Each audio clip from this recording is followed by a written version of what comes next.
ജന്തര് വെച്ച് വിദ്യാർത്ഥികള് നേരിട്ട police അതിക്രമത്തിന്റെ video ദൃശ്യങ്ങള് പ്രദർശിപ്പിച്ച് ലോക്സഭാ പ്രതിപക്ഷ നേതാവ് രാഹുൽ ഗാന്ധി. വാർത്താസമ്മേളനത്തിന് മുന്നോടിയായാണ് രാഹുൽ വിദ്യാർത്ഥികളെ ലാത്തിച്ചാർജ് ചെയ്യുന്ന വീഡിയോ പ്രദർശിപ്പിച്ചത്. എന്തുകൊണ്ടാണിത് സംഭവിക്കുന്നതെന്നും എന്താണ് വിദ്യാർത്ഥികള് ചെയ്തതെന്നും രാഹുൽ ഗാന്ധി ചോദിച്ചു. വിദ്യാർത്ഥികള് ആത്മഹത്യ ചെയ്യുന്നുവെന്നും വിദ്യാർത്ഥികള് വലിയ സമ്മർദ്ദത്തിലാണെന്നും രാഹുൽ ഗാന്ധി പറഞ്ഞു. രാജ്യത്തെ വിദ്യാഭ്യാസ സംവിധാനം തകർന്നു. 152 ചോദ്യപേപ്പര് ചോർച്ച കഴിഞ്ഞ 10 വർഷത്തില് നടന്നു. 7.5 കോടി കുട്ടികളെ ഇത് ബാധിച്ചു. ഒരാളെയും ശിക്ഷിച്ചില്ല. വിദ്യാർത്ഥികളുടെ ഭാവി തകർക്കുന്നു.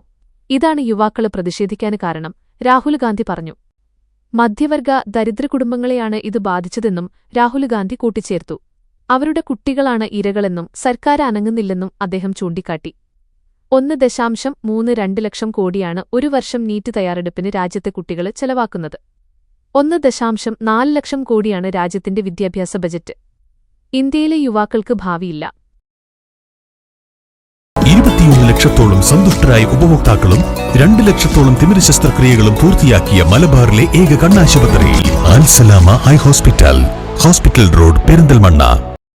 സർക്കാർ ജോലി മാത്രമാണ് യുവാക്കൾക്ക് ആശ്വാസമെന്നും അദ്ദേഹം പറഞ്ഞു. യുവാക്കൾക്ക് ചില ആവശ്യങ്ങള് ഉണ്ട്. പരാജയപ്പെട്ട മന്ത്രി ധർമ്മേന്ദ്ര പ്രധാന് രാജിവെക്കണം.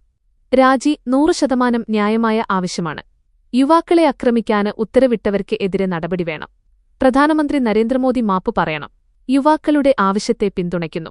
കുട്ടികളുടെ പ്രതിഷേധത്തോട് 100% യോജിപ്പാണ്. ജോലി നൽകാന് സാധ്യതയുള്ള മേഖലകളെല്ലാം തകർന്നു. ഇത് വിദ്യാർത്ഥികളുടെ തെറ്റല്ല. വിദ്യാർത്ഥികളെ ആക്രമിക്കാന് നിർദ്ദേശം നൽകിയവർക്കും അതിക്രമം നടത്തിയവർക്കും എതിരെ നടപടി വേണം. തെരുവില് പ്രതിഷേധിക്കുന്ന എല്ലാ വിദ്യാർത്ഥികൾക്കും പിന്തുണ നൽകുന്നു, രാഹുൽ ഗാന്ധി പറഞ്ഞു. കേന്ദ്ര സർക്കാരിനോട് പ്രധാനമായും 5 ആവശ്യങ്ങളാണ് കോൺഗ്രസ് ഉന്നയിച്ചത്.